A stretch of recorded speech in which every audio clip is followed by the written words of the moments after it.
चला तर मंडळी, झटपट किचनमध्ये तुमचे खूप खूप स्वागत आहे. मंडळी, आज मी तुमच्यासोबत शेअर करणार आहे एक गोड पदार्थ. रक्षाबंधन स्पेशल आज ही स्वीट डिश आपण बनवणार आहे. तर आज आपण बनवतो आहे गव्हाच्या पिठापासून पेढा. अतिशय कमी गोड आणि खाण्यासाठी एकदम चविष्ट असा पेढा आज आपण बनवणार आहे. तर मंडळी, व्हिडिओ कुठेही स्किप न करता शेवटपर्यंत नक्की बघा. आणि अजून जर तुम्ही आपल्या चॅनलला सबस्क्राईब केलं नसेल तर सबस्क्राईब करा आणि बेल आयकनला सुद्धा क्लिक करा, जेणेकरून अशाच नवनवीन रेसिपीजचे नोटिफिकेशन तुम्हाला येईल. चला तर मग वेळ जराही वाया न घालवता आपण रेसिपीला लगेचच सुरुवात करूया. पेढा बनवण्यासाठी आपल्याला गव्हाचं पीठ लागणार आहे. गव्हाच्या पिठाचा पेढा आपण बनवतोय. 1 वाटी गव्हाचं पीठ घेतलं आहे. अजून 1 वाटी घेणार आहोत. आपल्याला 2 वाटी गव्हाचे पीठ लागणार आहे. तर 1 वाटी एका बाउलमध्ये मी पीठ टाकून घेतलं आहे. दुसरी वाटीसुद्धा टाकून घेतलं आहे. त्यानंतर एक थोडंसं चिमूटभर आपल्याला मीठ घालायचं आहे. गोड पदार्थामध्ये मीठ असायलाच हवं, टेस्ट अजून छान येतो. 2 चमचे कडकडीत असं तूप गरम करून घेतलं आहे, म्हणजेच तुपाचं मोहन आपण तयार करून घेतले. ते आपण आता पिठावर टाकून घेऊया.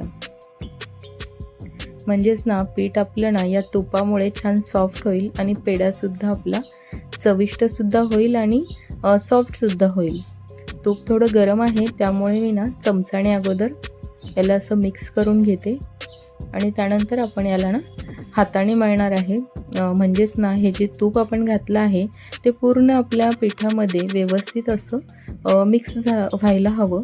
त्यासाठी आपण याला हाताने असं छान मळून घेऊया.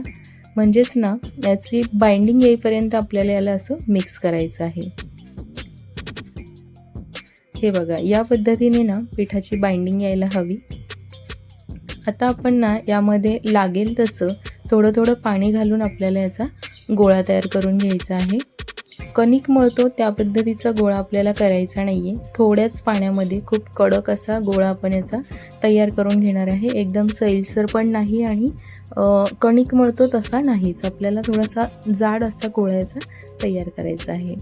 हे बघा, थोडासा जाडसर असा याचा मी घट्ट असा गोळा तयार करून घेतला आहे. आता आपण 10 मिनटं याला रेस्ट देऊया, म्हणजेच थोडंसं हे पीठ आपलं नरम होईल. त्यासाठी आता मी यावर झाकण ठेवते आणि 10 मिनटासाठी याला साईडला ठेवून देते. पुढचे साहित्य बघूया. 2 वाटी गव्हाच्या पिठासाठी मी 1 वाटी साखर घेतलेली आहे. ज्या वाटीने पीठ मोजून घेतलं होतं त्याच वाटीने साखरसुद्धा मोजून घेतली आहे. 5 ते 6 वेलची घेतल्या आहेत. साखरेचं प्रमाण तुम्ही तुमच्या आवडीनुसार थोडंसं कमी जास्त करू शकता. 10 मिनटं झालेले आहेत आणि पीठ आपलं छान असं भिजलेलं आहे. आता याला आपण थोडंसं पुन्हा मी असं मळून घेते आणि आता आपण याचे गोळे काढून घेऊया. आणि हातावरच आपल्याला याला लाटण्यानं न लाटता असंच आपण हातावर याच्या पुऱ्या तयार करून घेऊया. हे बघा, अशा जाडसर आपल्याला याच्या अशा पुऱ्या बनवून घ्यायच्या आहेत. तुम्ही लाटण्याने सुद्धा लाटू शकता, पण शक्यतो गरज नाही, खूप पसारा होतो. त्यामुळे मी हातावरच अशा याच्या पुऱ्या बनवून घेणार आहे. हे बघा, अशा पद्धतीने मी हातावर पुरी याची तयार करून घेतलेली आहे. आणि अशाच पद्धतीने सगळ्या पुऱ्यासुद्धा आपल्याला तयार करून घ्यायच्या आहेत. लाटण्याने लाटूनसुद्धा केल्यात तर पटकनच होतील, पण आपल्याला जास्त पातळ पुऱ्या बनवायच्या नाही आहेत. अशा जाडजाडच आपल्याला याच्या पुऱ्या बनवायच्या आहेत, म्हणून मी हातावरच करते. तुम्ही लाटण्याने सुद्धा लाटून घेऊ शकता.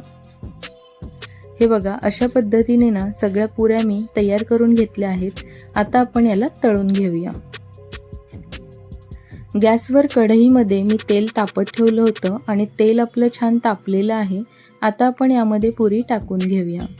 मंडळी, तेल आपण कडकडीत असं गरम केलेलं नाही आहे, कारण आपण जाडसर पुऱ्या बनवल्या आहेत आणि त्या आतपर्यंत छान भाजल्या गेल्या पाहिजे. त्यामुळे मीडियम तेल आपल्याला गरम करायचं आहे आणि त्यामध्ये पुरी टाकायची आहे. आणि गॅसची फ्लेमसुद्धा मी मीडियम ठेवलेली आहे, म्हणजेच आपली पुरी आतपर्यंत छान खुसखुशीत होईल आणि आतपर्यंत ती तळल्या जाईल, म्हणजेच कच्ची राहणार नाही. त्यासाठी मी तेल थोडंसं हलकंच गरम केलेलं आहे आणि गॅससुद्धा मीडियमच ठेवलेला आहे. हे बघा, पुरीचा कलर बदललेला आहे छान. आता आपण काढून घेऊया. अशाच पद्धतीने सगळ्या पुऱ्या आपल्याला तळून घ्यायच्या आहेत. तुम्ही घेतलेल्या कढईमध्ये तेल जेवढं असेल त्याप्रमाणे 1 पुरी 2 पुरी जशी तळता येईल तुम्ही तळून घ्या. हे बघा, सगळ्या पुऱ्या ना मी तळून घेतल्या आहेत आणि काढून सुद्धा घेतलेल्या आहेत. आता ना आपण याचे छान तुकडे करून घेऊया. आपल्याला याचे तुकडे करून ना थंड करून घ्यायचे आहेत. हे बघा, आतपर्यंत पुरी आपली छान ना भाजले गेलेली आहे, तळल्या गेलेली आहे. म्हणजे ती कच्ची राहिलेली नाही आहे. कच्चं राहिलं ना तर त्याचा वास येऊ शकतो आणि पेढे ना खराबसुद्धा होऊ शकतात. हे बघा, याचे ना असे तुकडे मी करून घेतले आहेत. आता मी याला एका प्लेटमध्ये टाकून घेते आणि थंड होण्यासाठी आपण याला साईडला ठेवून घेऊया. पेढ्यांसाठी लागणारा पाक तयार करूया. गॅसवर पॅन ठेवला आहे आणि त्यामध्ये ना एक अर्धा ग्लास पाणी टाकून घेऊया. 1 वाटी साखर आपण घेतलेली आहे आणि 1 वाटी साखरेसाठी ना आपल्याला अर्धा ग्लास पाणी लागणार आहे. आता मी साखरसुद्धा टाकून घेतली आहे आणि साखर ना आता एकसारखं आपल्याला अशी चमचाने ना ढवळून घ्यायची आहे. म्हणजेच ना नाहीतर काय होईल, साखर टाकून आपण जर सोडून दिलीत ना तर मग साखरेचे गोळे तयार होतील आणि पाक आपला व्यवस्थित होणार नाही आणि पेढे खाताना सुद्धा आपल्याला ना दाताखाली करकर लागेल. त्यामुळे जोपर्यंत साखर आपली विरघळत नाही, पूर्णपणे मेल्ट होत नाही, तोपर्यंत आपल्याला याला हाताने असं ढवळून घ्यायचं आहे चमचाने. म्हणजेच ना नंतर आपण पाक तयार करण्यासाठी ठेवूया, पण तोपर्यंत आपल्याला ना अशी साखर ढवळूनच घ्यायची आहे. 5 ते 6 वेलची आपण घेतल्या होत्या, त्याची पावडर करून घेतली आहे. ती सुद्धा मी पाकामध्ये टाकून घेतली आहे. वेलची पावडरने ना पेढ्यांना खूप छान असा फ्लेवर येतो, चव येते आणि स्मेलसुद्धा खूप सुंदर येते.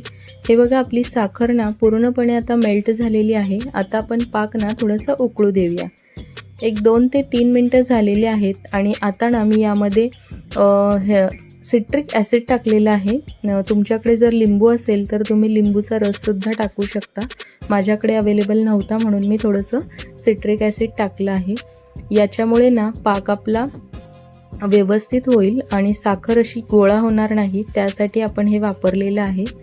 हे बघा, पाक ना आपला तयार होत चालला आहे. तार असे तुटत चालले आहेत आणि असा चेक करण्यासाठी ना असं हातावर घेऊन बघायचा. हात जर आपले बोटं जर चिपकायला लागले की समजायचं पाक आपला तयार झालेला आहे.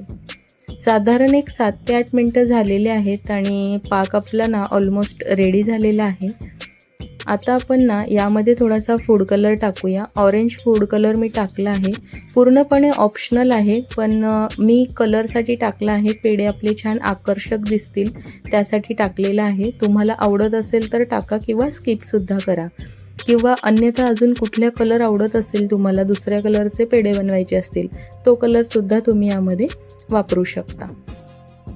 पुऱ्यांचे जे तुकडे आपण करून ठेवले होते ते छान गार झालेले आहेत आणि पुन्हा ना मी त्याला हाताने थोडंसं असं कुस्करून घेते. पुऱ्या आपल्या एवढ्या सॉफ्ट आणि एवढ्या नरम झाल्या आहेत ना की हाताने अलगद अशा कुस्करल्या चालल्या आहेत. मी थोडंसं हाताने कुस्करून घेते, म्हणजेच मिक्सरमध्ये ना त्याची पावडर आपली पटकन होईल, लवकर वाटले जातील.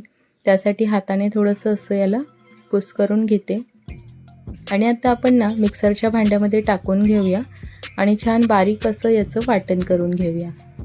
अशा पद्धतीने छान पुरीचं वाटण मी करून घेतलेलं आहे. बघू शकताय तुम्ही, बारीकच वाटण केलेलं आहे, पण थोडंसं असं म्हणजे पेढे आपले ना दाणेदार व्हायला हवेत या पद्धतीने असं वाटण केलेलं आहे. म्हणजेच ना छान असे चिकट आपले पेढे होता कामा नये, त्या पद्धतीने हे वाटण केलेलं आहे. आता आपण हे ना प्लेटमध्ये काढून घेऊया आणि आता आपण यावर पाक टाकून घेऊया. पाक असा मी चाळणीनं गाळून टाकते आहे, कारण ना यामध्ये जी वेलची पावडर टाकली आहे ना ती दाताखाली येते आणि मग माझी मुलगी ना ते खाण्यासाठी नाटक करते, त्यामुळे मी गाळून टाकते आहे. तुम्ही हवं तर तसंसुद्धा टाकू शकता. वेलची पावडर खायला छानच असते, तुम्ही डायरेक्ट जरी टाकलं अजून फ्लेवरफुल होतात पेढे, त्यामुळे डायरेक्टसुद्धा टाकलं तरी चालेल. सगळा पाक ना आपण यामध्ये टाकून घेतलेला आहे. 2 वाटी पिठासाठी 1 वाटी साखर आणि अर्धा ग्लास पाणी, एवढं प्रमाण अचूक आहे. आता थोडंसं चमचाने याला मिक्स करून घेतलं आहे मी. आता हाताने आपण याला एकजीव करून घेऊया, म्हणजे सगळा जो पाक आहे तो आपल्या पुऱ्यांमध्ये ना छान असा एकजीव होईल आणि पेढे आपले छान होतील. तर हाताने छान याला असं एकजीव करून घेऊया आणि याचा ना एक असा गोळा तयार करून घेऊया। हे बघा खूप छान असा गोळा आपला तयार झालेला आहे पेड्यांचा आणि प्रमाण आपलं ना खूप अचूक बसलेलं आहे। अजिबात त्याचा गोळा ना पातळ झालेला नाहीये किंवा दाट झालेला नाहीये, एकदम आपल्याला हवा तसा झालेला आहे। फूड कलर घातल्यामुळे बघू शकताय तुम्ही पेड्यांना अतिशय अप्रतिम कलर आलेला आहे। सगळं साहित्य आपलं छान एकजीव झालेलं आहे। आता आपण ना याचे पेढे बनवून घेऊया। या पद्धतीने हातावर ना असा गोल मी गोळा बनवणार आहे आणि मग त्याला अलगद असा पेड्यांचा आकार देणार आहे। तुम्ही हव्या त्या आकारांमध्ये याला बनवू शकता। मी या पद्धतीने बनवला आहे। एक असा गोळा तयार करून घेतला आहे गोल आणि असं अंगठ्याच्या साहाय्याने याला थोडंसं असं प्रेस केलं आहे आणि त्याला पेड्यांचा शेप देण्याचा प्रयत्न केला आहे। बघू शकताय तुम्ही या पद्धतीने पेड्यांचा मी असा आकार बनवला आहे। तुम्ही बर्फी सुद्धा याची बनवू शकता। अशाच पद्धतीने सगळे पेढे आपण तयार करून घेतले आहेत। आता आपण ना यावर थोडासा पिस्ता टाकूया। पिस्त्याचा मी चुरा करून घेतलेला आहे खलबत्त्यामध्ये आणि थोडंसं ना आकर्षक दिसण्यासाठी आपण यावर टाकूया। तुम्हाला कुठले ड्रायफ्रूट आवडत असतील तर ते सुद्धा तुम्ही एकत्र सगळे असे कुटून किंवा मिक्सरला थोडेसे वाटून यावर टाकू शकता। मी फक्त पिस्ता टाकलेला आहे। बघा आपले पेढे किती छान आकर्षक दिसत आहेत आणि खाण्यासाठी सुद्धा तेवढेच अप्रतिम ते झालेलेच असतील। हे बघा असा पिस्ता ना थोडासा हाताने असा प्रेस करायचा आहे, म्हणजेच ना तो पेढ्यावर असा व्यवस्थित बसेल, पडणार नाही। त्यामुळे असं हाताने थोडंसं दाबून घेऊया। सगळ्या पेढ्यांवर छान मी पिस्ता असा टाकून घेतलेला आहे आणि आपले गव्हाच्या पिठापासून पेढे तयार झालेले आहेत। आता आपण ना एक पेढा तोडून बघूया। मी दाखवते तुम्हाला किती दाणेदार असे पेढे ना आपले झालेले आहेत, म्हणजे अजिबात ते खाताना ना दाताला चिटकणार नाहीत। याच पद्धतीने आपण बनवलेले आहेत। कलर बघा किती अप्रतिम आलाय, बघू शकताय तुम्ही किती सॉफ्ट आणि किती दाणेदार झालेले आहेत।